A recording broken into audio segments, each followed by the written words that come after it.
What is going on, everybody? It's your tall guy. We made it to Midsummer Scream. Tuning in live or watching the replay. Hey, appreciate all the replayers in here. Panel should start at 5 p.m., which is...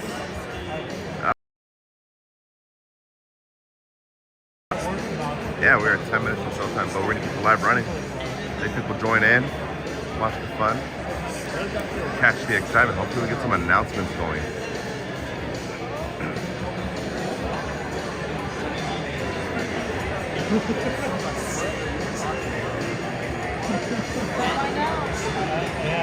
Thank you. I was like, wow. I think Universal Studios has the space for 17 kids, but I think not I had a security guard full party. You get some items today, you know, after A big funny thing to make. What? No. I had a security guard probably told me, Daddy, get a computer. Yo, Midsummer Scream has been so much fun lately. I can't wait to put out the video as soon as I can, guys. My compilation video of all the cosplayers is gonna be awesome. But man, just if you guys haven't checked out my Instagram, my cosplay is gonna be on there soon. You already got a glimpse of it maybe, but yo, is that still in LA? Yo, what's up, guys? Are we on live? I am on live, yes, We're on sir. live right now? I am live. We're at Midsummer Scream. Still in LA in the house. We're at the Not Scary Farm panel. I don't know what's gonna happen, but we're about to find out. Make sure you like and subscribe. Turn on post notifications. And leave a comment or leave a chat in the chat. We got someone saying, OMG, Dale in LA? Sir. You guys, everybody that you know on YouTube is here right now. Every vlogger and their mama's out here. We have 5 fires behind us. Okay, Adventures with David is up there. A bunch of vloggers are in the mix. We got Mondo It's behind VidCon. me. It's VidCon, but for Halloween time. Right?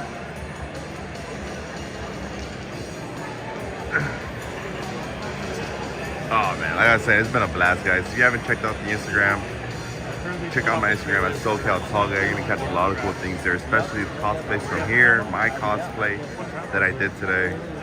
Mine and Rachel's actually. Awesome. Thank you all for joining. Can't wait to see the show. It's a panel. It is a panel for the Scary Farm 50th anniversary. We got our season passes for Scary Farm. Specific Scary Farm season passes we booked. We're ready for day one, buffet dinner. Yo, what more can you ask for? It's gonna be a blast.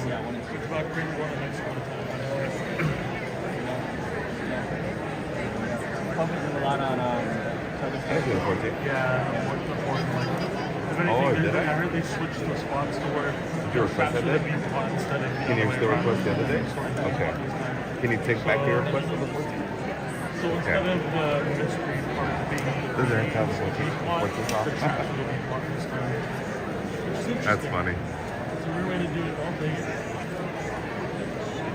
Okay, so the Saw panel was actually just happened. You couldn't really live stream that panel just because they actually showed us exclusive trailers, first look scenes from the movie, but that actually just happened an hour ago. It was pretty cool. We had the director, producer, set designer.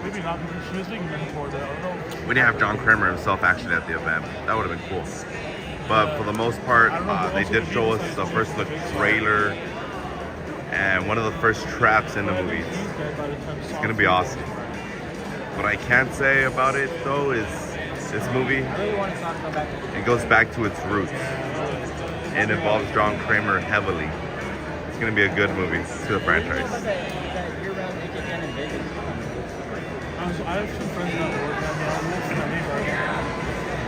Lament, what is up? I told you guys I was gonna be live here at Midsummer Scream. For those of you that watch my HHN update videos, I've been talking about it for a long time, and it's crazy that the day is here. We are all here experiencing this panel. For those of you that couldn't make it, you know, at least you're here at the live. Try to come next year. Midsummer Scream is definitely popping off every year now. It's an annual thing for all haunt lovers to come to. It's so cool to see Universal build something outside of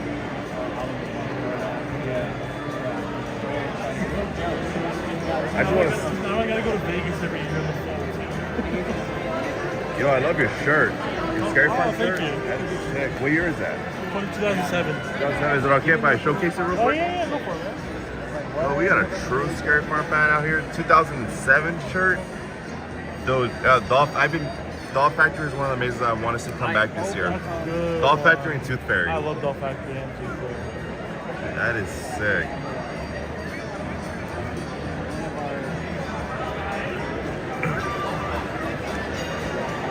Hopefully they give us something good. Please, Scary Farm, do not disappoint this panel.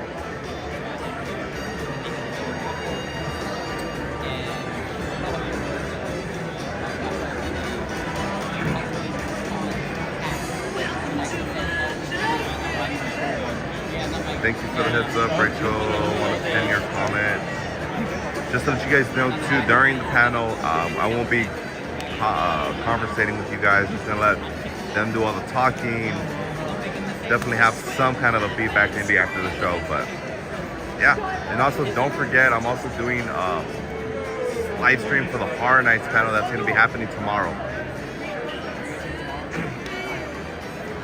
Maybe Fright Fest. Maybe we'll do Fright Fest panel tier 2. They're celebrating the 30th anniversary at Six Flags for Fright Fest. So we'll probably check that out. Horror Nights for sure tomorrow.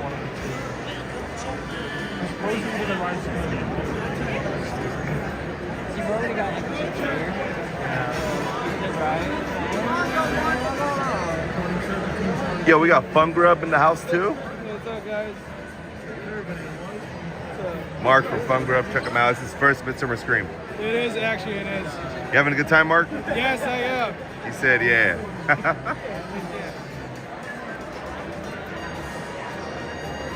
You know what's funny? I noticed that they got the Home Depot skeletons here. These are the new ones that they debuted for 2023.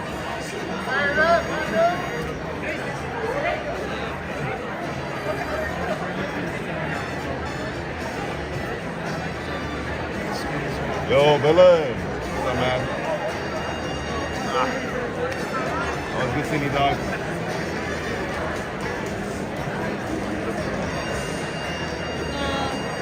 How do you feel about iPhone? I know they brought back the new iPhone. New iPhone? Yeah, they're Dr. Oddfellow this year. Where's the one before that? Lady Luck, Fear, or no, Fear, Lady Luck, technically Pumpkin Lord, kinda, but this is like, he's intertwining every maze and every scary zone he has, and I love Fantasy Bridge. Like, we're back to those years. Hollywood just seems like that, but I guess we don't like this here. Want to be on the line? I want to be on the line. Shout out. I'm going to shout out my girlfriend real quick. She's a little bit camera shy right now. But I honestly could not be here without her. Not you. Okay, she ain't camera shy anymore. There she is. She's been an amazing supporter.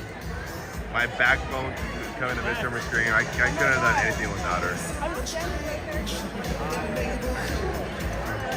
You know what? There's a lot of copyrighted music going on, and I'm gonna get copyright strike, but it's okay. I just really want to showcase the panel.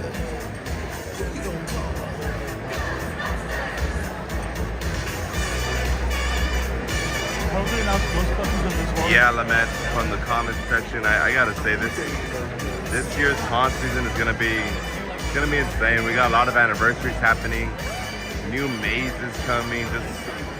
Man, the hype is real this year. There are no accidents. Oh, I don't know if I can throw that. It's gonna blow up. It's gonna blow up. No coincidences.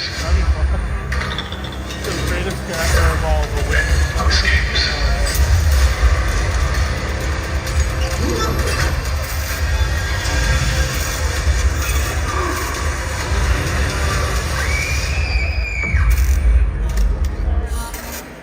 Can't be showing that stuff. Welcome to Midsummer Scream. Here we go, guys. In 1973, Knott's Berry Farm called on its employees to create a fun Halloween party type of event in Ghost Town, complete with spooky characters, live entertainment, and thrilling frights for 2 chilling nights. Halloween Haunt was born and would go on to forge a proud legacy, becoming an annual tradition for multiple generations of Knott's fans. Every theme park Halloween event, every street monster or slider can trace their roots back to where it all began. 50 years ago, Knott's Scary Farm in Buena Park, California. Please, welcome to the stage, what's up? Knott's Scary Farm historian and themed entertainment writer and director, Ted Doherty.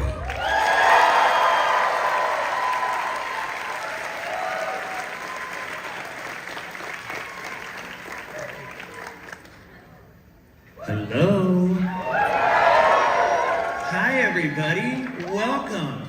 Thank you so much for being here today. Oh my gosh. Well, my name is Ted Doherty, and I'm a writer, producer, and director for large-scale Halloween theme park attractions and events, and that allows me to work with companies like Knott's Scary Farm, especially this season, which we'll get into later. But my roots are at Knott's Scary Farm. I worked there several years as one of the slider monsters in the Ghost Town Scare Zone. Yes! I love every single second of it, but nowadays I write and direct and help create the nightmares behind these different attractions. But I'm also a historian. I wrote the book on the history of Knott's Scary Farm that was released back in 2012 in conjunction with the 40th anniversary. So I know a thing or two about this event. It's very near and dear to my heart, which is why it's such a huge honor for me to be here with you to help, yes, to help kick things off for the gold 50th anniversary of Knott's Scary Farm. Yes. So today we're going to celebrate some of the past highlights of Knott's Scary Farm, kind of show how we got to where we are today and share some fun stories. And yes, we're going to share some tidbits as to what folks might expect to experience this season. But no full spoilers, and we'll get into that a little bit later. But don't worry, we've got plenty of surprises to share with you today to get you even more excited about the upcoming season. Now, obviously, we're all fellow fans here of Knott's Scary Farm, but perhaps you might not be as familiar as to what the event was like before you started going, unless you've been attending the entire time. Anybody go to year one? One, two people. All right, awesome. Well, for the rest of us, you might be a little curious as to what the event was like before you started going. So to kick things off today, we're going to give a mini, very brief crash course on the history of Knott's Scary Farm. Like I said, I wrote a whole book about this thing, so I'm not going to sit up here and ramble on forever about it. So this is going to be rapid fire to help make sure we're all up to speed and on the same page, help you understand and appreciate even more the wonderful surprises Knott's Scary Farm has in store. So brace yourselves, this is going to go by fast. So I'm going to get situated here. So Knott's Scary Farm did debut back in 1973. So if you didn't know, Knott's Scary Farm is indeed the longest running Halloween themed event at any theme park in the entire world. All others trace their roots back to Knott. Now, throughout the years, a lot of people have asked me, how did the event get this popular? How did it begin? And I mean, there's just so many factors that go into all of that stuff, but I usually narrow down as to how Knott's Scary Farm got started. I narrow it down to one person. That person was an actor named Larry Vincent, who portrayed a character named Seymour, Master of the Macabre. Yes, also known as Sinister Seymour, and he was the first host of Knott's Halloween Haunt. That was the original name of the event. We now know it, of course, as Knott's Scary Farm. But from the very beginning, the concept of a large-scale Halloween party. All the employees participated. The log ride was turned into Satan's Sawmill, and the Calico Mine ride was turned into the Haunted Mine. And those were like the main scare attractions in the early days of Knott's Scary Farm, packed with live actors terrorizing everybody. But then, of course, there was also the now-defunct attraction named the Haunted Shack. Yes, yeah, we love the Haunted Shack. For those of you who don't know, that was an all-year-round walk-through attraction at Knott's Berry Farm. Kind of like a mystery house, but they had live actors in the early days inside the haunted shack for the haunt. And then, of course, the first scare zone monsters on the planet were the Ghost Town Street Monsters. Yes. They were the Wild West stunt show personnel dressed as monsters to roam the streets and engage the guests. And, well, you know, in addition to that, they had these sideshows that lined the streets of Ghost Town, Fiesta Village, and the Roaring Twenties, which is where the boardwalk is nowadays. And these were like carnival sideshows and illusions, and they repurposed things like the stunt show and the Medicine Man show, all kinds of live entertainment like bands and dancing and magicians. I mean, the event was covered with live entertainment. Every single store and employee participated and dressed up, from food services to merchandise to ticketing, ride operators, ushers, on and on and on. And within the buildings of Ghost Town, well, they were turned into the startling peek-ins with eerie lighting and sound effects and masks on the mannequins. And outside those buildings, well, the park decor was just off the hook. Ghost Town was shrouded with scare cloth, more eerie lighting and fog. And then, I mean, Knott's went all in. And by 1977, they introduced the first maze built solely for Knott's Scary Farm, named the 10 Chilling Chambers. The Chilling Chambers for short. And by the way, that was designed by a person named Rick Campbell, who was the same person who designed the entire Roaring Twenties area of Knott's Berry Farm. So this was a big production. And that maze set a new standard for the event, because every single Knott's Scary Farm maze that came after can trace its roots back to the Chilling Chambers. And after Seymour hosted the first two haunts, other hosts got involved, people like Wolfman Jack, Weird Al Yankovic, and the longest running host in Knott's Scary Farm's history, Elvira, Mistress of the Dark. Yes, we love Elvira. Well, by the 1980s, the event grew with more and more monsters, things like sliders in the Ghost Town Scare Zone, and the monster looks were becoming more advanced and identifiable as Knott's Scary Farm monsters. And by the late 1980s, the event grew with more and more mazes to accommodate the massive swarms of crowds going to Knott's Scary Farm. These mazes had more identity with their names and early forms of storytelling, which paved the way to the powerhouse mazes of the 1990s. Classics like Lair of the Vampire, Dominion of the Dead, Nightmares, The Underground. Yes, classic mazes that really kind of established the high quality in maze design that we see today at the event. And in time, other scare zones were added aside from Ghost Town, like the Gauntlet, the Swamp, Carnival, Silver Bullet Mine Town, others like Necropolis. Now, all of a sudden, the entire event was covering the park to make way for groundbreaking mazes like the Carnival of Carnivorous Clowns in 3D, to classics like the Asylum, 13 Acts Murder Manor, Doll Factory, Trick or Treat, on and on and on. So many of these amazing mazes that really kind of raised the production value of these different attractions. And soon, interactivity was added with attractions like Trapped and the Skeleton Key Rooms. Yes. And that led to other attractions like Infected and Bloodline,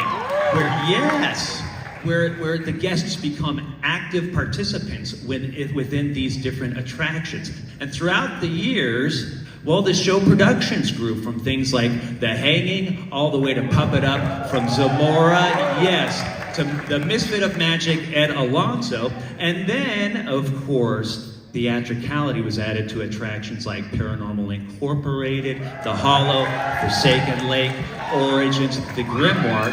And that, my dear friends, in a nutshell, brings us up to date. Yay! I made it. Thank you. Obviously, I'm just scratching the surface. There's thousands and thousands of factors that go into making Knott's Scary Farm what it is today. But that's a general summary. So now that we're all on the same page, let's bring out our first guest, who's no stranger to Knott's Scary Farm. Well, geez, he wrote and directed at least 20 seasons of the longest running show in Knott's Scary Farm's history, The Hanging. He's the brainchild behind the groundbreaking, revolutionary, and award-winning Ghost Town Alive. He's the former vice president of entertainment at Knott's Berry Farm and is currently the corporate director of creative development experience design for Cedar Fair, the parent company of Knott's Berry Farm. Please welcome the amazing Ken Parks.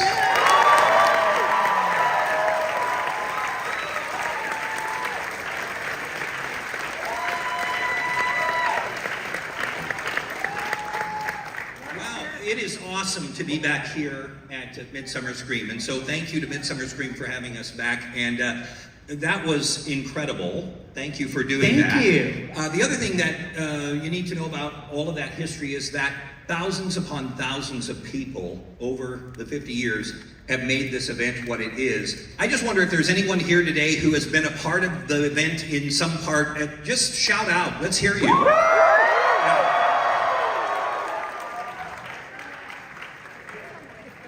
All started as fans, right? We all were fans, and we luckily got an opportunity to play in the sandbox. So. Absolutely. And speaking kind of that, I think all of us have our own story on how we were first introduced to Knott's Scary Farm and how we first discovered it. I thought it would be kind of interesting to hear from like the former vice president of entertainment of Knott's Berry Farm and what your first experience at Knott's Scary Farm was like. I think we've talked about it in the past. Your first year, 1986? Yeah, I was working in a magic shop in Fresno, California, and heard a radio ad for the greatest and largest Halloween party ever to be held at Knott's Berry Farm. And I was like, I gotta go check that out.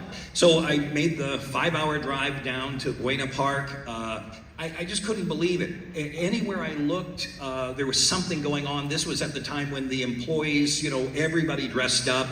I experienced the witch hanging, which was, this kind of organic, even though it was listed in the program as midnight, it was still it was organic, and it happened around you. And I had one of the biggest scares that I've ever had at Scary Farm happen that night. I didn't want to leave. And I knew I'd have to make the 5-hour drive back, but here it is, 2 o'clock in the morning, and I wind up over by Wilderness Dance Hall, and there's just so much fog, and I'm by myself, and I just hear the sound of metal just scraping, and I think to myself, oh wow, and you don't know what, I didn't know what to expect. I was just so overwhelmed by the whole thing. I'd never experienced anything like this before. And I thought, how did they do this? They've created this scare just for me, right? And it just metal, just scraping, and it's coming towards me, and I'm just terrified. And then the fog sort of lifts, and I can see Freddy Krueger in the fog, right? And I'm in an alley, and Freddy Krueger is coming near me, and there's this weird scraping. Anyway, since everybody dressed up, it was a street sweeper who was dressed as Freddy Krueger. And it was his dustpan hitting I was sold, I was in. That was it. Lifelong fan. I love it. Thank you for sharing that. At the top of all of this, it's kind of mentioning all the early live entertainment throughout the years at Knott's Scary Farm. In your opinion, can you talk a little bit about the importance of live entertainment at an event like Knott's Scary Farm? Well, my first year going to it, and then of course I came back until I was lucky enough to actually be cast in a show at the Birdcage Theater. But I think what it does is that, you get terrified, and in '86, all of the whole park was really, the mazes and everything they were in the park, right? So you'd mentioned the Haunted Shack, that was a maze, and even the old gasoline alley cars, were a maze. And so it was all in the park, and then, so it was really, felt like it was just anywhere you looked, it was happening around you. And the shows, were really fun and kind of broke up sort of the tension. There were a lot of really terrific shows over the years. And the thing about the shows and really the mazes, really Knott's Scary Farm, just if you look at it in general, has never been afraid to try something, right? And if it hits, it's great. And what happens is the fans and all of us as fans, we sort of together have organically made the event, right? No one sort of told us, hey, this is what you should like. We kind of found it, and then it became, that's how the Green Witch sort of came to be, and with the prominent, right? It wasn't that wasn't that somebody told you should like it. We found it together, right? And all of those things, the bride and you know, Otis, all of those kids, right? And yeah, that's Otis now. And anyway, you know, so I think we've had just so many terrific shows over the years, and not shows that were okay to kind of try something new. You know, Jeff Tucker did a show one year called Tommy Toom. The show was called A Complete Waste of Your Time. And it was a show where, no, we only did it 1 year, but it was a show where he was a guy who couldn't sing, and so it was a musical, and the whole point was that the audience should hate it. And guess what? They did. They did. And that's why we've never done it again. But we were, well, let's try it, right? Kind of funny. Absolutely, I love that. Now, speaking of these various different shows and trying different things, we mentioned your involvement with the hanging throughout the years. It's a big deal. You know, the hanging debuted in 1976 as the Dead Man's Hanging and returned in 1977. They were hanging a cowboy who was guilty of a bunch of crimes in Calico. Then the show went away a couple of years, and it came back in 1980 as the Witch Hanging. Went that way for a handful of years through the late 80s, and then turned into the pop culture kind of comedy stunt show format that went all the way through 2019. Can you talk a little bit about sort of your involvement with the hanging throughout the years and what that was like? Yeah, I inherited the pop culture stunt aspect of it. Tom Clufted, who, you know, was with the park as a designer, and he really kind of made it what it was. And, you know, that's a show that you look at the influence of Knott's Scary Farm in the industry, and when you say, hey, it wouldn't have happened without Knott's Scary Farm, there's absolute truth in that. I'm sure that somebody would have had the idea of, why, we should do an Halloween overlay of our park. But Knott's did it first, and you just find the influence. So, you know, there would be no Bill and Ted without the hanging, right? Or any of those things that then kind of came after. And so I inherited the show in 2000, I think it was 2000. And then, you know, what would happen in 2000, you would see somebody and you would say, well, I worked on the hanging, and they would say, oh yeah, it wasn't very good. Yeah, the years before were really good. Those were the years. And then by the time I got to like 2016, people would say, you know, they're not very good, but the guy that used to do it was really good. And it was still me. So it's never been any good, right? Except for the years when you were in high school, and it was, you know, and it was awesome. But just another thing, where so many people over the years have just worked on it, and it just has become such a part of Scary Farm. And in 2019, we put this tombstone up that said R.I.P. and we didn't really know that was the case. And then the pandemic hit, and so, but who knows? Who knows?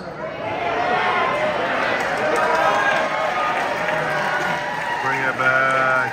Who knows? Who knows? But, Well, that sounds like a good idea. it does sound like a good idea. Hey, switching gears real quick, I just put this slide up here. That this is a fun slide that's a behind-the-scenes slide of Ken Parks directing The Hanging way back in 2004 while we were filming Season of Screams, a documentary on Knott's Scary Farm. Ken, what do we see in here? We see the effects of pie.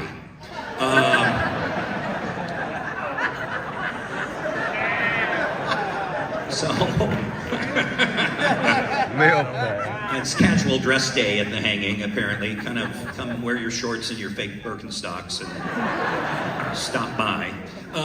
This is, you know, we're just in the middle. It was always, you know, hot when we were directing the show out in the square, and in the center there are a couple of the two guys that played Freddy. There were several people who played Freddy over the years, and Freddy Krueger was such a part of the show at one point. And so you've got Rich Warren there at the bottom, and then John Breeden, who is now Rich is still in the stunt industry and in the film industry, and John is a Long Beach fireman, and so doing different kind of stunts, but we're glad he's doing that. And then, you know, some goon they invited along. So I love it. It's fun. Hey, real quick. Oh, really quick. Go back to the really. Do you mind? Also, can, Casey sorry. Hendershot. Sorry, go ahead. So right down in the lower, it's my lower left. I don't know what it is for you, but that big guy, that's Casey Hendershot. And he was in the show for many years.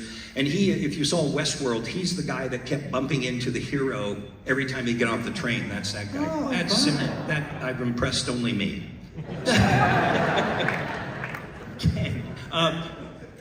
Let me get this here. So we talked a little bit about at the top of this whole thing about like more immersion, interactivity.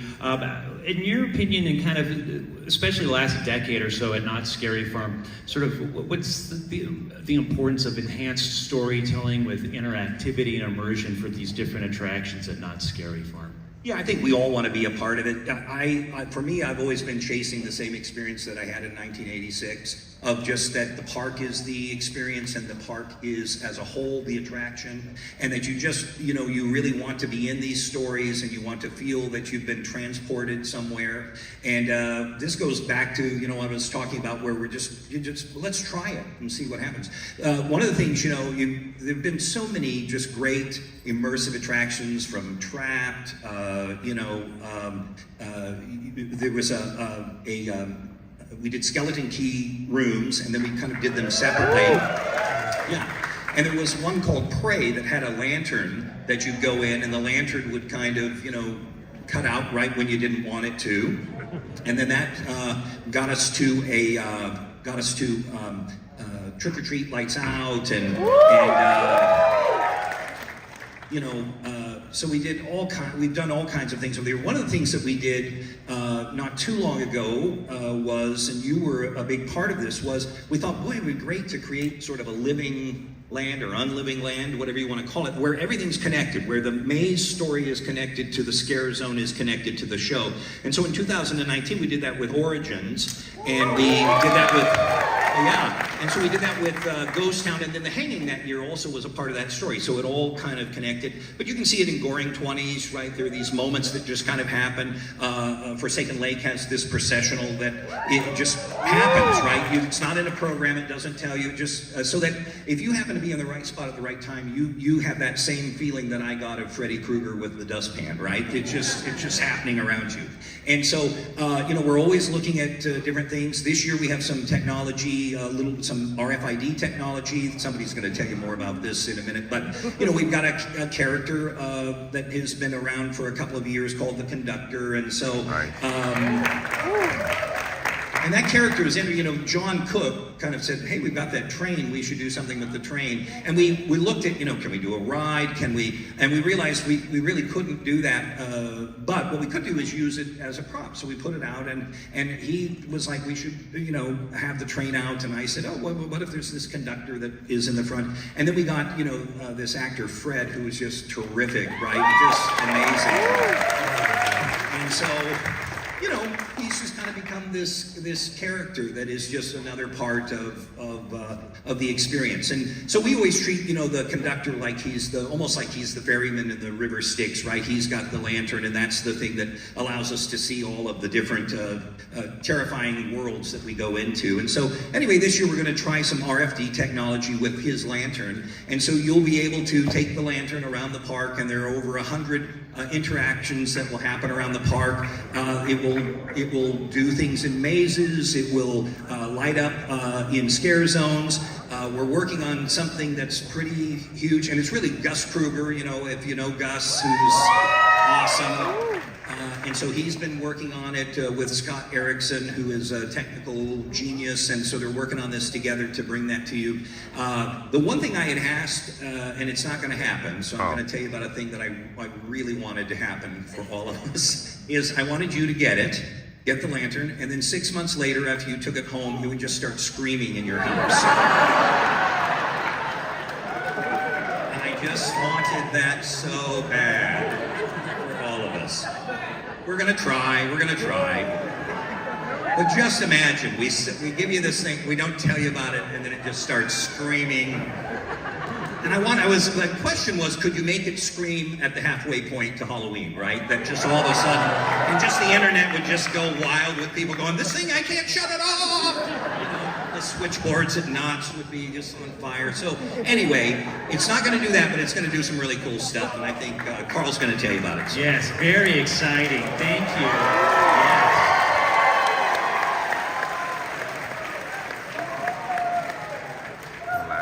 Thank you. Thank you.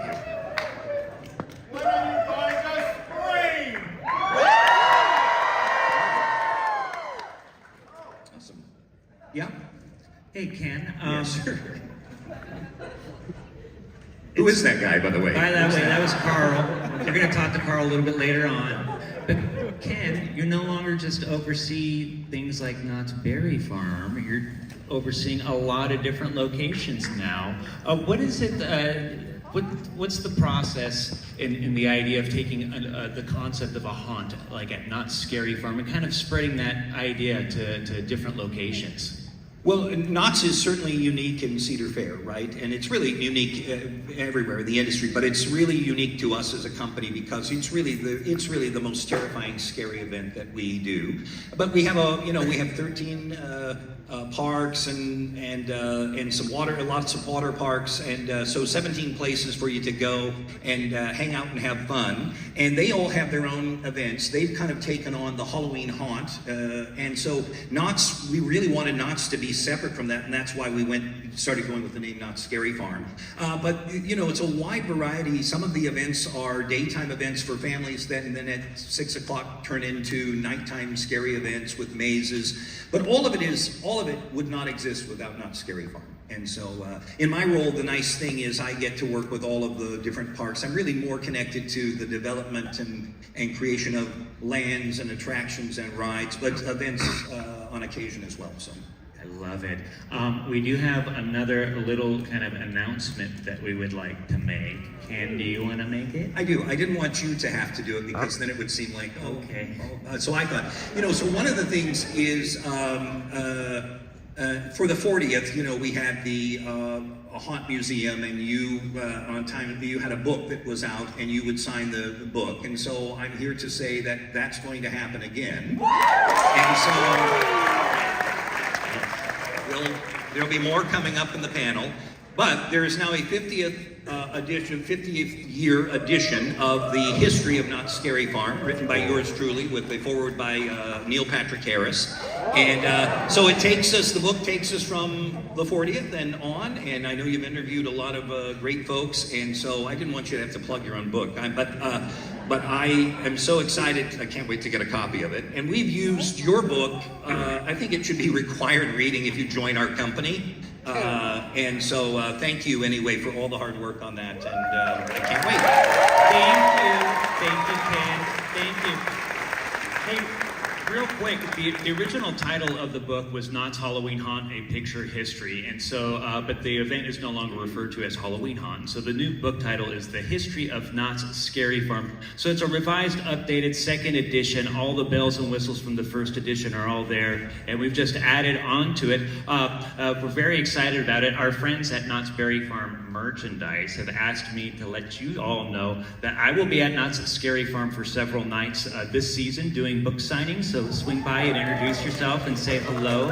And they also wanted me to let you know that it's a limited edition and will only be for sale exclusively at Knott's Berry Farm and the online marketplace at knotts.com. So wanted to get all that out of the way. So thank you. Let's bring out our next guest. And I've always kind of described this person as almost kind of like the rock star of the haunt industry. I can certainly say that I feel he's one of the great maze designers in the history of Knott's Scary Farm. Any fans of Paranormal Incorporated? How about Special Ops Infected? How about the Depths or Dark Ride? Well, we all worked with this person on a maze named Origins, The Curse of Calico. How about Origins? Well, let's bring out our next guest, industry creative director and designer, Mr. John Cook. Let him cook. Let him cook. Hey, let him cook. Let him cook. What's up, guys? Did we plug Ted's book? Yes. Okay. Sean, we're here. Hey, real quick, you want to just at least briefly let people know like how we're here and why we're involved and all that good stuff with Not Scary Farm for the 50th anniversary? We're back. Now, we're very, very honored. I know everybody said it, but we are here first as fans of Not Scary Farm. We live and breathe Not Scary Farm. So we are super honored to be invited back to help participate with the programming and some attractions for Not Scary Farm this year. Yes. And I think a lot of folks probably are very familiar with your design work, but they may not really know about the fact that you started as a monster the way I did way back when. You want to talk a little bit about your years as a monster at Not Scary Farm? I'm going to tell a quick story real quick of how this came to be. So I was a fan of Not Scary Farm. I had gone a few years, and I thought, okay, this would be fun. In my past life, I spent some time as a touring musician. So I had a little bit of a break. I'm like, okay, let's go work Not Scary Farm. That'll be fun. I walked into the employment office, did a little audition, and I was turned away. Oh. I was too. But I did not quit. I went in and I got a job as a carpenter. First thing I put on my nice new uniform, walked right back into the employment office and said, I was sent here to get a maze position, please. And I got my first maze position in Hatchet High back in 2005. I love it. And then you were a street monster as well. Went into Carnival as a chainsaw clown. Got the bug for sliding. So I worked as a slider in Carnival as well as Necropolis out in Camp Snoopy. And finally, I went into Ghost Town as the Ghost Town prisoner, which I then retired. Awesome. Well, after being a monster for a while, you did wind up in the prop department. Can you talk a little bit about sort of what that entails, working for props for Not Scary Farm? Yeah, so because I decided to go get the job as a carpenter, I then had to stick it out as a carpenter for that year. But I truly, that's where I really fell in love with Haunting. I really enjoyed the production, the magic of everybody coming together, working really hard, and popping this event up, which seems to be very, very fast and very, very long summer at the same time. But so I did a couple years as a carpenter. I got into the props department. That's where I kind of got to learn a lot more about the craft of kind of design and how you use different layers to create these immersive sets, and really, really enjoyed that. So I worked a couple years in props. I love it. And then now thinking about the different mazes that you've created for Not Scary Farm, can you talk a little bit about what you would consider your approach is when it comes to enhancing immersion for the different mazes? So I think, speaking of this 50th celebration, that's 50 years of people working hard, coming up with creative ideas, innovating. So we had a really great foundation to then take and run, and that's kind of been my approach, I guess. Always keep the history in mind, the things that are tried and true that we all love as Not Scary Farm fans, the rich storytelling, the original stories, and then building on top of that and creating these really, really awesome immersive worlds. I think that's where it always starts with us when we're sitting down to work on stuff, is an interesting narrative and a compelling space that I, as a fan, would like to walk through. And then from there, we kind of pump it up with different technologies and always trying to push those boundaries. Yeah, and that kind of leads to something we wanted to briefly mention, something that we wanted to share with all of you folks, something that we've kind of been working on for a while, all of us here, and it's something that we're very proud of. And we've said it now, but hopefully you understand that, first and foremost, we are fans of this event. We care about it, we love it, and this thing that we've been working on is something us as fans, we would want to see at the Not Scary Farm 50th anniversary. So we're happy to announce that we are creating and will be presenting a Not Scary Farm 50th anniversary Legacy Store and Museum. Very nice. Yes. This is not just going to be taking a souvenir off of a shelf. This is a fully immersive retail experience.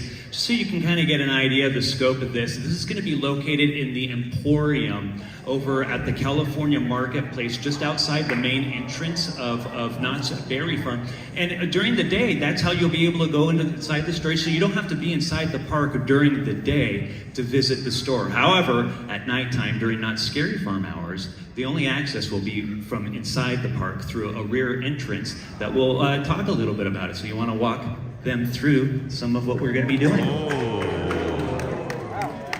So we approached this experience. Ken brought us in to help out with this experience, and we really truly approached it like we would do one of our maze attractions. So it's a really deep dive into scenic production. It's a very high quality sets. A lot of scenic lighting, everything to really create this immersive experience. And as we're gonna see here, we're gonna take a couple nods from our old favorites. You know, we had a thing in production when I was working, especially speaking of when I was in props. We'd always take these pictures on the pumpkin stairs. It was like a really cool photo op. So we said, let's turn that into photo op for the guests to be able to come and do as well. So as you journey through this experience, you're going to visit many different old maze influences as well as scare zones. But there's also going to be lots of awesome, fun photo ops throughout it as well. And here we're looking at a cemetery portion, and again, more nods to various themes of Knott's Scary Farm's past throughout all of it. Yeah, like with our maze approaches, I always like to think of them as an adventure that you're going through. So that's what we did here as well. As you're going through the store, could be a non-linear experience to where you can venture off into different elements. And here's kind of the focal point, what we're calling the rotunda, the focal point of the store. Yeah, this is the heart. This is the heart of the entire space. This is kind of a theme that you'll kind of see throughout the event this year. As they make future announcements, you're going to see this kind of theme reoccurring, and it's something that we wanted to do, as Ken was speaking to earlier. This connectivity through the entire event, and this is kind of the central hub of that, where everything is going to be built off of. Yes, we're very, very excited about it. Thank you.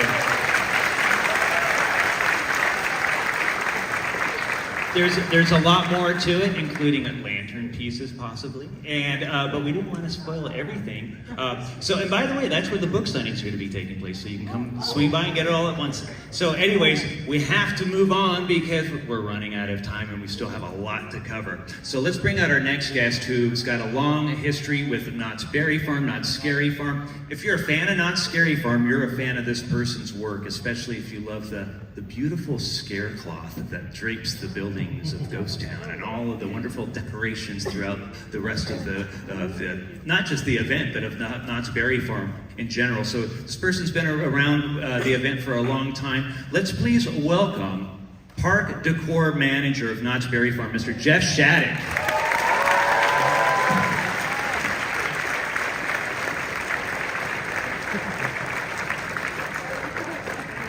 Different colors.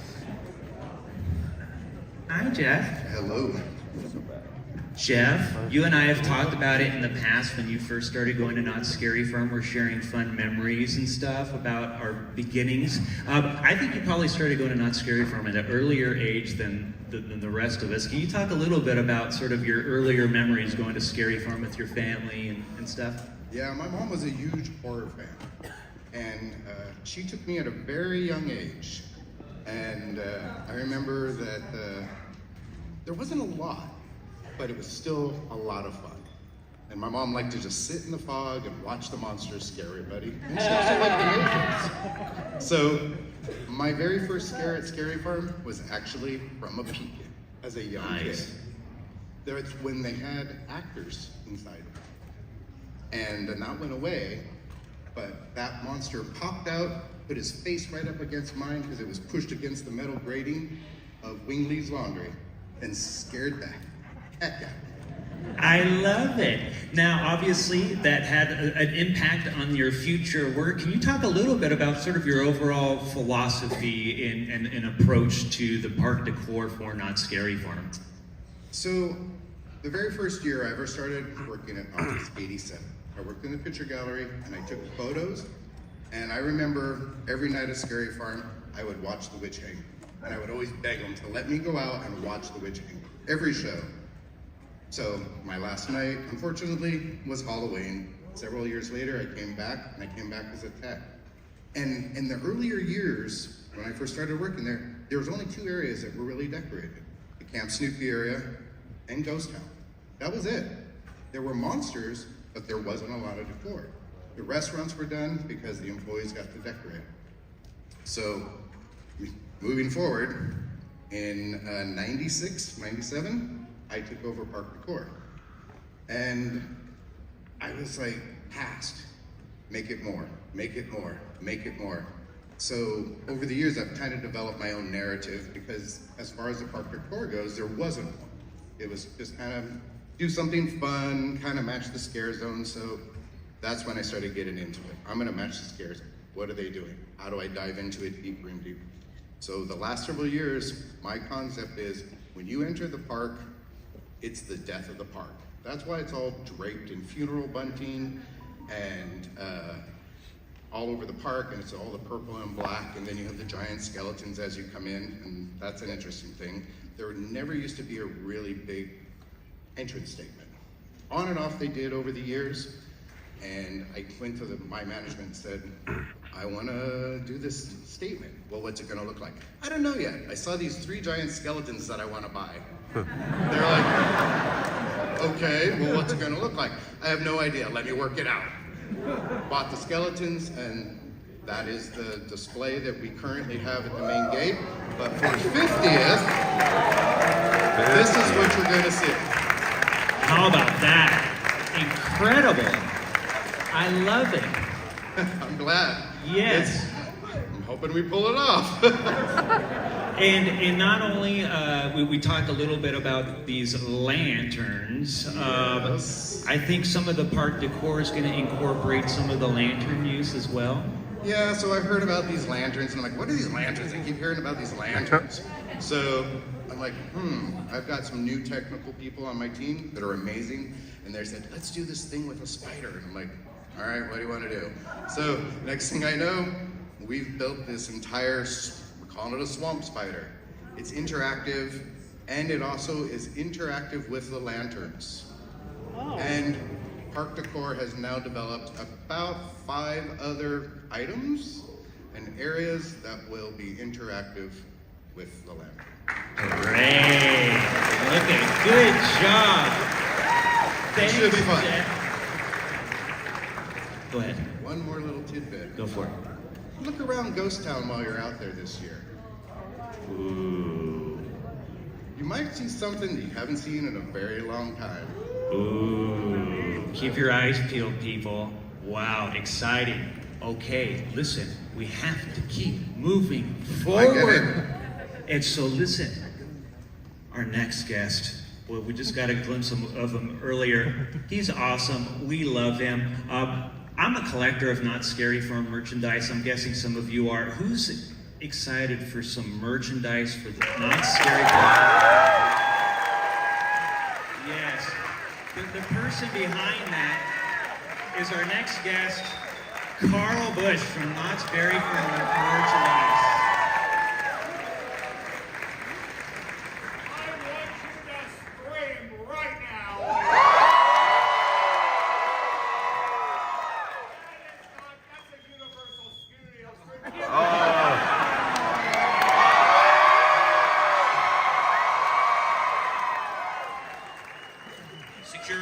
Security. Mr. Birdie. I'm sorry, Jeff. Mr. Birdie, we got him. Jeff and I have a very strange relationship. I can't stand him and he can't stand me. It's a perfect relation. But we work well together. We do, and that's the thing. That's the beauty of Knott's Berry Farm. And I could talk about this for about 4 minutes, right? You have that. And here's your clicker. Go for it. You've got it. Okay, so I'm Carl Bush. I'm the merchandise manager at Knott's Berry Farm. Right down there is Maria. Her and I do all the product development for Knott's Berry. Give it to Maria! Maria's that poor woman. Working with me, I'm loud. I'm a pain in the ass, and thank God I work for Knott's. Anyway, so what the hell do I do with this? Okay, there we go. Okay, that's it. Oh, now I can see it. Oh, look at this, ladies and gentlemen. You know we love purple. You know we love green. So you know we love this. I am giving you not one, not two, 21 new shirts this year. Come on. If I'm not talking loud enough, I can talk louder. Oh, come on. You know you want it. You know it. Okay, we are so into gargoyles this year, you wouldn't believe it. Everything that we do, all joking aside, I have to reference something. We saw what he did with that broken 50. We turned it into a thing. I just can't make stuff up. We use reference here at Knott's Berry Farm.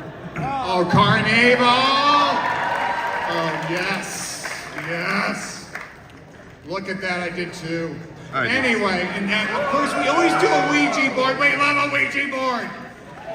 Say goodbye. Oh, come on.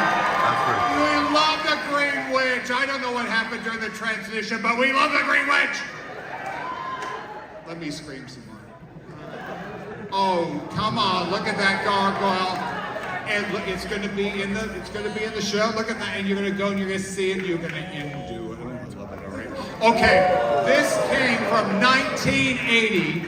We remade it, reused it, and direct reference. It's going to be a beautiful 5x7 frame. You can put your the scariest picture in it with the lantern. Oh, you know I love cockroaches. I was the one who brought cockroaches.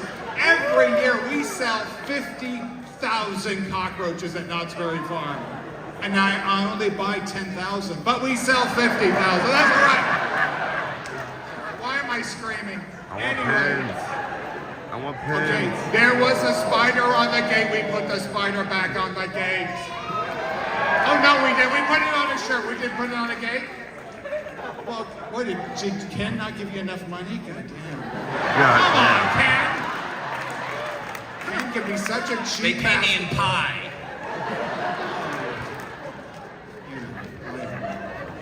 You know, those are our pumpkins. Maria was the queen of our pumpkins. She was like, no, it has to be our pumpkins. Those are our pumpkins on our shirt. You're not going to be seeing that at any of those other crappy parks. You know this is my only job I have left. Anyway. Oh, all over print. Oh, man. Oh, come on. It has a sew-in label. There is this guy. So every shirt like that is slightly different. It makes it a total collectible. And you know I love collectibles. Why? Because it's coming up. We're doing a legacy collection. Going to the legacy store. Here's your legacy collection. It's glow in the dark. Maria is, we have black light all over her office. We don't know why, but we have black light all over her office. And we're always looking at black light, and we're always looking for reflective.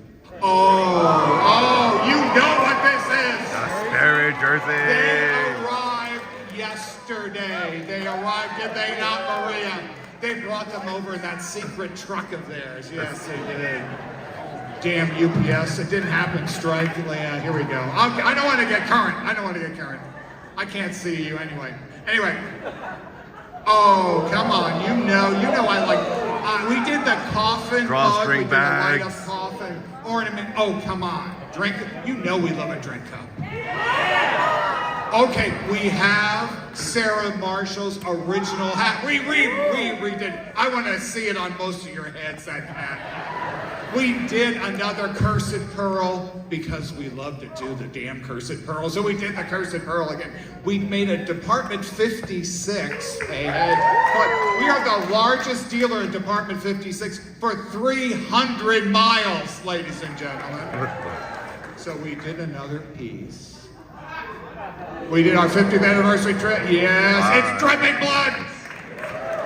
You can put your finger on it, it'll just feel like your mama. Well, if she was bleeding. Anyway, let's keep going. Okay, so yes. Here we go. You know we love food at Knott's Berry Farm. I think Mr. Knott made something, I don't know, or the boysenberry guy and he fell off the roof. Anyway, let's keep going. That's for Boysenberry Festival. I don't want to do that for spoilers. Okay. Oh, look at that. Oh, you can drink that at night. Or Maria did it with the black light in her office. It was really, well, she was smoking at the time. Anyway, let's keep going. Oh, don't turn on her. This is Long Beach, not Stanton. Come on. Anyway, come on. Okay, Maria has it right there. Lift it up. Come give her a round of applause. Look at that. Lounge fly. Lounge fly. I dare her to leave this room with that bag. Because this is turning into a Stanton crowd. You're not getting out of here, lady. We did a crossbody bag, and the lantern. 100 iterations. You're walking around. You're lighting stuff up. Things come out of the walls for you with this. There's going to be a map. There's going to be the whole gig for this. This is a beautiful thing. We also made a collectible conductor, of course. Okay. Tiki mug. From Tiki Farm, the crown jewel, San Luis Obispo. Yes, that's where they come from. Well, they kind of come from there. Anyway, that's our new 50th anniversary. We sold out of our first Tiki mug. This one guaranteed sold out. This is no joke, ladies and gentlemen. No joke. Look, custom everything. Look at Maria and I did our jobs, damn it. Don't let her tell us they're right. Right, Maria? Damn straight. Anyway, why am I swearing?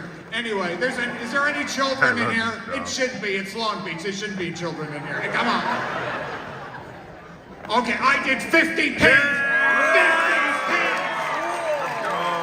I gave you 100 pins for the 100 years. You get 50.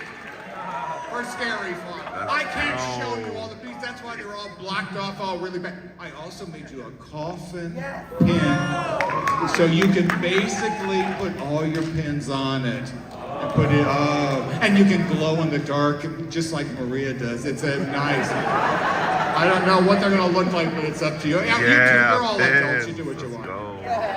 So yes, we made look at the timber mounted pin, bro. Now, they're all gonna be.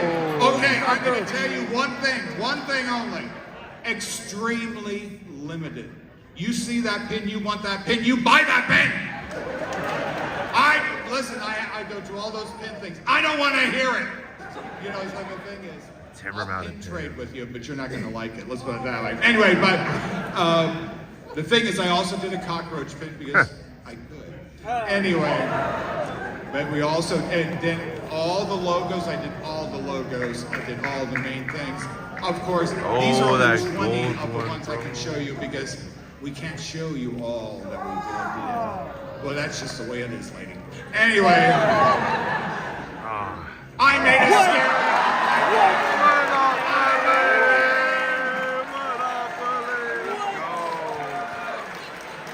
Okay, you know the game that we did, the Knott's Calico game that we did. That game just beat Cleveland-opoly. The game that beat Cleveland was our first game. This one's gonna go full sell. And is Elvira on it? Damn straight Elvira's on it. She cashed the check, as they say.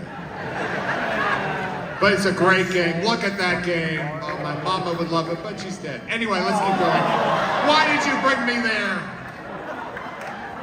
We're doing this damn book. And you know what I did? I'm gonna do it. One of those pins is his book pin. One other fact, that book, the 40th anniversary book, is worth $148 on eBay right now. This book I produced, it's going to do the same thing. Get his signature on it. We're going to have his ass sitting in that thing until he sells all this goddamn book.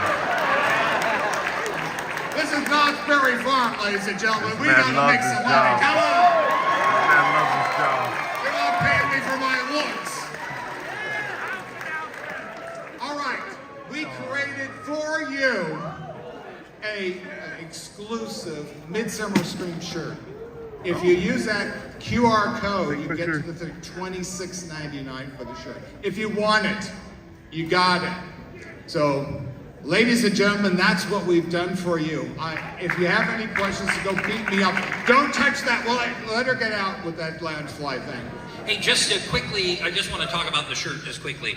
So Eddie Soto, who was a designer at Knott's and then went on to do a lot of great things for Imagineering, Walt Disney Imagineering. When he was at the park, he designed this art piece. This has never been used outside of the park, and so it's never been used, right? And so this is an original piece of Eddie Soto artwork on that t-shirt, and so we wanted to create something special for you here at Knott's, I'm sorry, for Midsummer Scream. And so there you go. It's they're limited. I'll take the clicker back. By the way, grab the clicker from my hand, Grasshopper. Thank you. Yeah. Every lantern sold, $5 goes to helping Carl get into the home. So please, you see what we're up against, please. Well, listen. Thank you very much for that, Carl.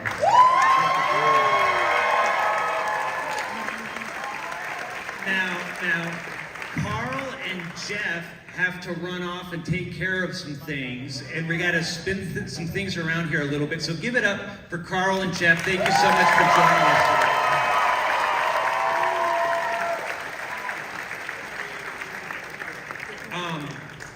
As I kind of mentioned at the top of this whole thing, I usually kind of narrow down as to how Not Scary Farm got started to one person, Larry Vincent, Sinister Seymour.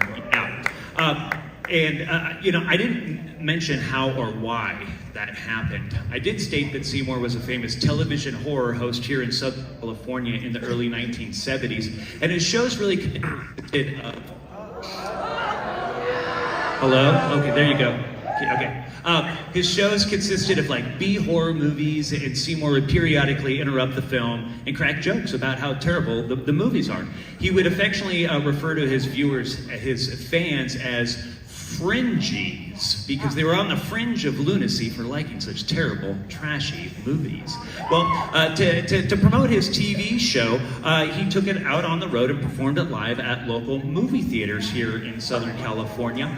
And really the format would be the same as his TV show, but in front of a live audience. So there'd be a horror movie up on the big screen, and Seymour would be there live and in person cracking jokes. He took that concept to some local theme parks here in Southern California, but the venues were not ideal. For example, Magic Mountain with their open-air outdoor theater during a daytime event didn't really kind of lend itself to the eerie environment that matched Sinister Seymour. And so Larry Vincent's manager, a person named Gary Blair, was in the process of looking for a new and improved venue and contacted Knott's Berry Farm and said, I understand you have the John Wayne Theater, which is now the Walter Knott Theater, and it's environmentally controlled. It's got a movie projector. Can we have Seymour perform there?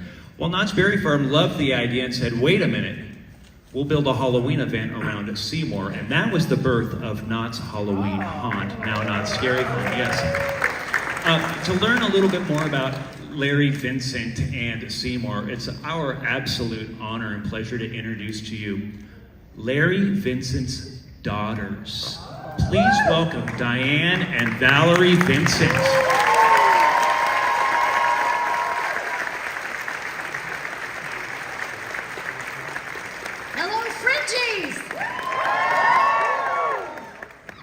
We're so happy that you're here. We're so excited to be here. This is awesome. Hey, for folks who never got a chance to see Seymour's TV shows, can you talk a little bit about what they were and what Seymour was as a character?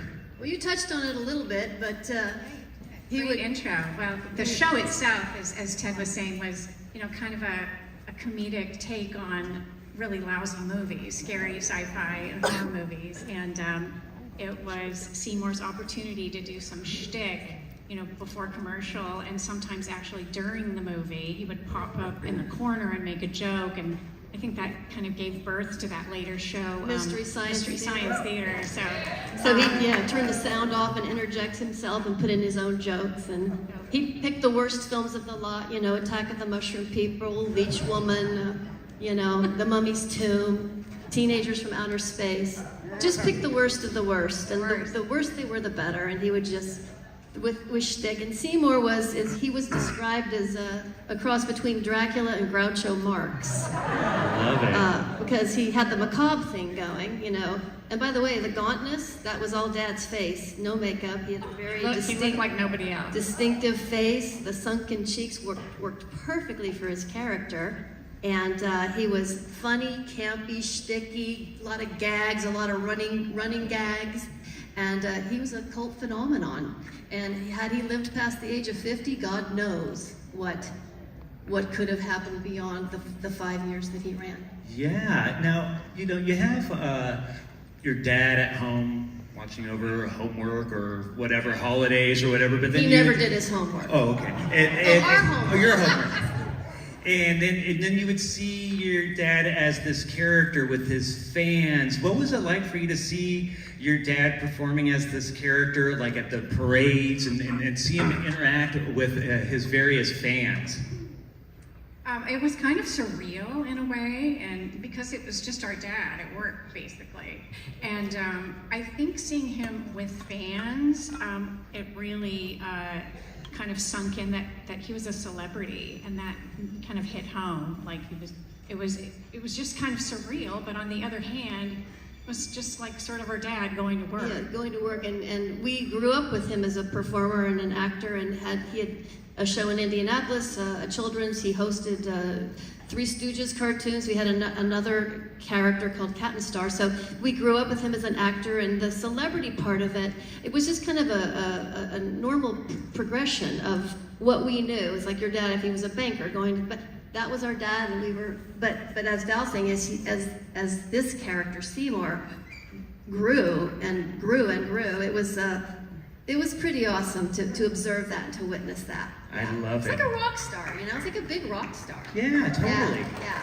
Now, the five of us got to go to Knott's Scary Farm together this past season. We had a good time. And you saw all the different mazes. We took you to the stage that your dad performed on and all of that stuff. I mean, just generally kind of speaking, if you think, you know, it could project like your dad kind of looking down on all of this and all the thousands of people that flock to this event every season and celebrate, what do you think he would think about it or say about it? Well, here's what I think Seymour would say. He would say, I can't believe after 50 years you dummies still fall for all this garbage. That's what Seymour would say. Larry would probably be completely awestruck and blown away, and I think he would be very grateful, and he would just say thank you. Yes, he would. And he would quickly follow that up with, all right, now, who's going to pay the goddamn valet parking? Exactly. That's what he would say. Exactly. That's awesome. Well, you know, unfortunately, a lot of the footage of Seymour's TV shows didn't really survive. I mean, there's a handful of, like, on YouTube clips and stuff, and there's like, but there's very little. They destroyed that film. They take over it every week, sadly. And fortunately for the purposes for Knott's Scary Farm, there's the handful of Knott's Berry Farm photos, the promotional photos he took that first year. But, you know, I've been involved with this event for a long time. Ken, John, you've been involved for a long time. None of us on this stage ever seen any video footage of Seymour performing at Knott's Scary Farm. Until now. Until now. Listen. Huge shout out to a wonderful Knott's Berry Farm employee named Rob Perez, who uncovered this incredible gem, as well as Jason Soyster at Cedar Fair and the wonderful folks at the Knott's Berry Farm marketing department to help us get this digitized and preserved, so that way we could share it and debut it all to you right now here at Midsummer Screen. So We're going to dive right into it. You'll see, I'll tell you right now, this is by far the rarest Not Scary Farm video footage I've ever seen in my life. It's not a long clip, it's short, the quality's not the greatest, but it's what we've got. And you'll see it's not just Seymour. This is year 2, 1974 Seymour at Not Scary Farm. That's crazy.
Excuse me. Good morning, Mr. Seymour. Yes, what is it? Mr. Seymour, master of the crowd, Sinister. That's right. No autographs, please. I'm trying to do a show out here of sorts. Well, I've got a delivery for you. Oh, really? Yeah, the folks at Knott's Berry Farm want to show their appreciation to you for coming back to the John Wayne Theater this year. So it's sent over one of their famous chicken dinners. Isn't that nice? Let me have that.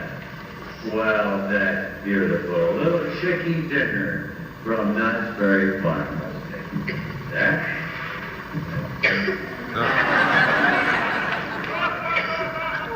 Man, if there's anybody that can kill 10 minutes, it's Chuck Jones, ladies and gentlemen. Let's hear it for Chuck Jones. Take it away, Chuck.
How about that? Fantastic. I know we're running late here, so we got to wrap things up. But you know, now that we've learned a little bit about Seymour, there is something that we did want to mention. It's no secret to anybody in this room that there'll be some sort of tribute attraction at Knott's Scary Farm for the 50th. I mean, for crying out loud, if you were born and old enough to go to Knott's Scary Farm in 1997, you probably went through the 25th Shiver anniversary tribute that they did. And it was kind of a hodgepodge of different themes, but we were kind of looking at trying to do something that had a little more narrative cohesion, because when you have parts of past attractions all jammed together in one location with themes that don't really have to do with each other, well, we needed to find a way to pull that together. So John, Ken, and I, as we were kind of developing this, thought, well, what if we had some sort of host who could help pull that together, who could inform the guests as to what they're seeing when they're going through this thing. That way, for people who never went through the original attractions, well, now they're at least informed. And so we kind of like that idea, and we certainly appreciate the important symbolism between Seymour and the birth of Knott's Scary Farm. But in talking with Diane and Valerie, I mean, none of us on this stage were interested in recasting, because there's never going to be another Larry Vincent Seymour. But we thought, well, since this attraction is about tributes in general, we thought, well, what if we created our own tribute to Seymour as a new character inspired by Seymour, who could stand on its own as a creepy, scary icon that would read to a modern audience who has no idea who Seymour was. But if you know who Seymour is, you would see that connection. And so what if we leaned more toward the sinister side of Seymour, more toward the macabre side of Seymour? And well, what we came up with for this host is a new character we have named the Keeper. Yes. And the Keeper watches over the past haunts of Knott's Scary Farm, keeps them locked up and stored away within the confines of what this attraction is. You'll find out about that attraction later on, but for now, with a few very important words, it's our pleasure to introduce to you, for the first time ever, live and in person, the Keeper.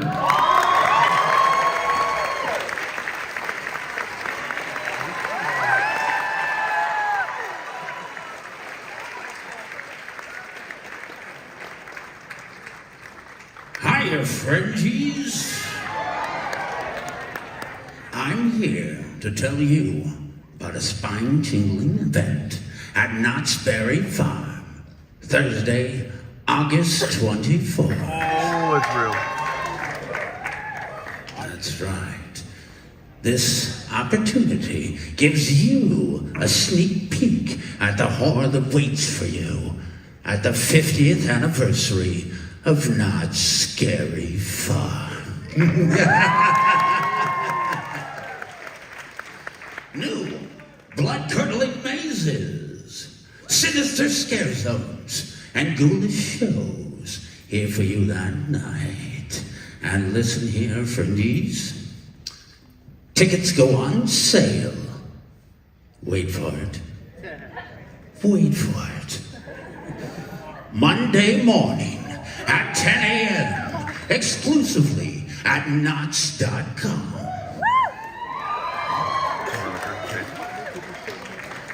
Of course. But listen, I know you Scary Farm fanatics like a little trick or treat, don't you? What do you think if I have a sneak peek for you of the 50th anniversary of Knott's Scary Farm? Shall we pay back the veil? Unearth some footage? Maybe even creak open a casket door? Shall we? Then maestro, if you please. Greetings and salutations from Knott's Scary Farm, where we're celebrating 50 years of never-ending nightmares. And not with a slice of cake, no, with 10 frightening mazes, 5 sinister scare zones, 4 hair-raising shows, plus so much more that we're dying to tell you about. Why don't you join us for a kickoff announcement event celebration? Violent Creepies on Thursday, August 24th at 7 p.m. to learn all about what is waiting for you here in the fog at Knott's Scary Farm. Purchase your tickets starting on Monday, July 31st at 10 a.m. Have you reserved your nightmares yet? Nightly event tickets and packages are available now at NottScaryFarm.com.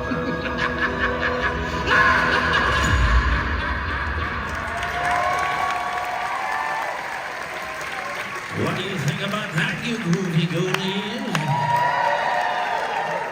For now, head over to the Midsummer Scream Not Scary Farm booth for an unfriendly meet and greet with me and some of my rotten fiends. We're dying to meet you, fringies. Until then, good riddance and bad night.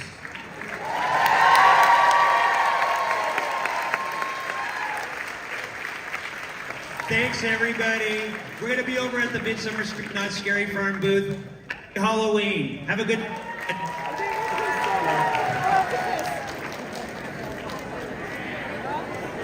I gotta take a piss.